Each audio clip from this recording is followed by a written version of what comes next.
ever since Tom Brady won the Super Bowl with the Tampa Bay Buccaneers, it's just been a joke, man. The Bucs will win the division with 8 wins on a season. Like, my Panthers are like 4-12. It's ugly, man. But finally, it's hard for me to not say the NFC South is not somewhat back after some of these NFL draft classes. I genuinely believe that there could be 2 teams in the playoffs this season from the NFC South, and I'm going to drop those here in just a second. Let's start with the Tampa Bay Buccaneers. Solid draft class. Solid draft. They didn't have a boatload of picks this year, but what they did with the picks that they had was pretty dang good. Emeka Egbuka in the first, getting Baker Mayfield another weapon. I like it, man. I haven't heard a bad thing said about Emeka Egbuka yet. He'll do whatever dirty work. He's been the number 2 option at Ohio State for pretty much his entire career. Jeremiah Smith, Garrett Wilson, Chris Olave, Marvin Harrison Jr., Jackson Smith, and Jigba, all first rounders, by the way. Insane work from Brian Hartline at Ohio State. But anyways, Emeka Egbuka is the guy that will block. He can get open. He seems like a really good zone wide receiver. If a defense is running zone, he can find those holes, find those pockets. He can get open. You know what I mean? I love this pick from the Tampa Bay Buccaneers. He's going to play a great tandem after Mike Evans. Could potentially learn a lot from Mike Evans as well. I love the fill-in pick there from the Tampa Bay Buccaneers. Benjamin Morrison as well is a great value pick at 53. So like there were mock drafts where he was going first round. So the Buccaneers for me, they get a B. They get a hard B, maybe a B plus if you're feeling generous, but a B. That's a good draft class. Atlanta Falcons. Part of me hates to say it, part of me loves to say it, but damn, what a good draft class from the Atlanta Falcons, dog. I'm going to give the Atlanta Falcons a B plus. The only reason it's not an A minus is because they had to give up that first round draft pick next year, but there were mock drafts, and I'm not talking about mock drafts before this college football season. I'm talking about mock drafts in the offseason of this season, like before the draft, where James Pierce Jr. was going top 15, top 10 in some, to the Panthers at 8. Like, James Pierce Jr. had some real legs to his game. So the fact that they were able to go and get him in the 20s, good pick. And let's be honest, the general manager is in a position where it's like, I gotta win tomorrow, dog. Them picks, you know, like them picks. I don't need them because I might not be here next year. I need a guy tonight.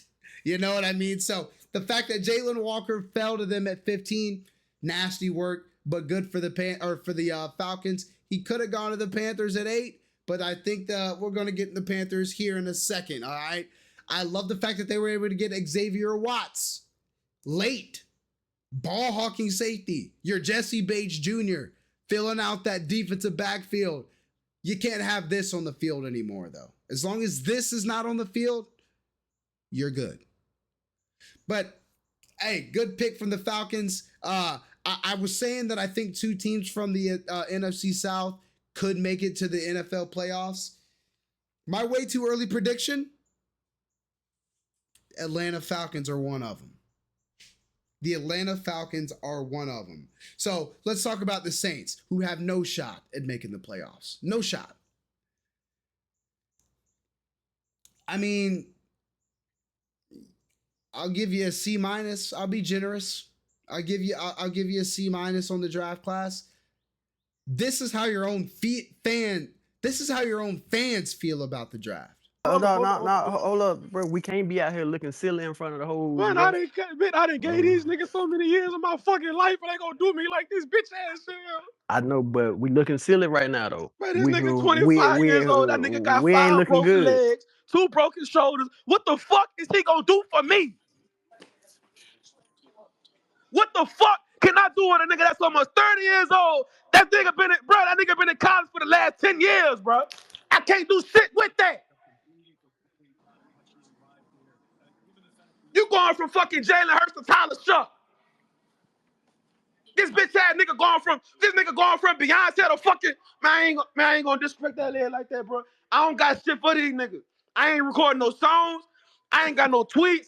I ain't got no positivity. I hope every nigga associated with that fucking team have a terrible life. Terrible fucking life. Fuck these niggas, man. Fuck. Yeah. Are you? I guess maybe they're tanking for Archie Manning, maybe, but like, even is he? I don't know, dog. Like, okay, cool. Kelvin Banks, not a bad draft pick. Another first round offensive lineman for the Saints. People say you can't go wrong with offensive linemen or trench players early, but I'll beg to differ because the Saints have missed multiple times in the first round there. C-. I'm not going to drag them. Panthers. Give it up, man. Give it up for Dan Morgan, dog. Ted McMillan in the first round. They're following a blueprint that has worked around the league. Your quarterback flashes. He's on a rookie deal. Go get that man a dog on the outside. Thank you, Dan Morgan. Thank you. It's I love it, man. Get Ted McMillan. He's a lot of people's wide receiver one. He can play. He can get open. He can get open in zone. He can catch on your head and man to man. You're going to have to eventually double him. He is Mike Evans. He loves Larry Fitzgerald, and I don't hate the comparison either. You double dip at edge. You get 2 SEC edges. Another SEC defensive tackle. It's clear. Dan Morgan said we're getting guys that competed for the national championship, an Ohio State safety, and a Notre Dame tight end, getting the best wide receiver in the class, and everything else is coming out of the SEC, the dirtiest conference in college football. I love it. That is how you build a roster. Okay? That is how you build a roster. So, Carolina Panthers get an A. And I don't want to need to wipe my mouth after this, so that's why I'm not giving an A+. But this team is my other way too early prediction to make the NFL playoffs this year. Yep.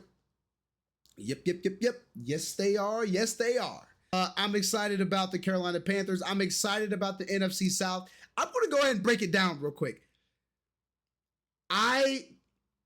The team that I want to beat the most every single year, I want to sweep 2 times, is the Atlanta Falcons. I want to beat the Falcons bad. But I also want the Falcons to be good because I want Panthers, Falcons competing for the division week 18. We're in Atlanta. We shut that motherfucker down, man. That's what I want in Carolina. That's what I want. I want to go in the ATL week 18, both competing for the division, and we dog them in their house. That's how I like it. Okay? New Orleans. That's my least favorite team in the division. I just don't like them, dog. I don't like the Saints at all. And the fact that they are poop and they're going to continue to be poop, I love that. I don't want them to be good ever. I want them to be trash forever. I hate the Saints. That is how the Bucks, it's whatever with the Bucks, man. It doesn't hurt my feelings when they win the division. I don't care if they're good. I want to beat them, obviously, but don't care about the Bucks. Anyways, appreciate you guys watching this video. Subscribe to the channel. We got some dope stuff coming. NFL-wise. So, cheers, big homie.